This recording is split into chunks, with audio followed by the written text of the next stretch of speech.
Ďalšie limitky, a to tentokrát na pery, sú to dve kontúrky, ktoré majú nádhernú farbu. Teplú, žiarivú a nádhernú studenú fialovú. Tak poďme sa na to pozrieť, ako pôsobia na perách. Začneme s prvou a tá sa nám volá Tangerine.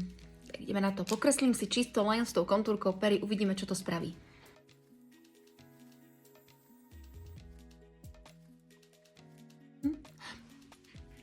Prosím pekne, žiarivá, oranžová, takže toto keď pôjdete cez prechod, tak vás nikto nezrazí, pretože prvé, čo si všimne človek, šofér v aute, bude práve vaša pusa, ako krásne kričí, že stop, teraz idem ja. Takže dámy, toto je krásna letná farba podľa mňa na pery a na to si môžete dať lesk, rúž, ako len chcete, ale toto je kontúrka Mary Kay a volá sa Tangerine. Ideme na druhú kontúrku. Ideme na druhú kontúrku, tá sa volá Violet Lilac, je to takáto krásna fialová farba, takže ideme sa pozrieť to skôr pre také tie studenšie typy. Tak poďme.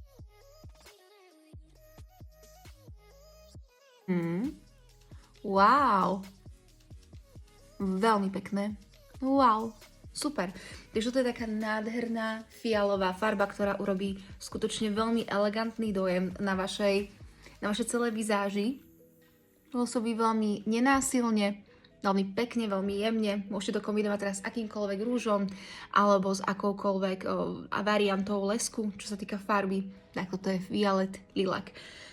Takže, no dostali ma obidve dámy. Toto sú ďalšie must-have veci, ktoré potrebujete vo svojej výbavičke. Čo sa týka dekoratívnej kozmetiky, pozor, je to len limitka.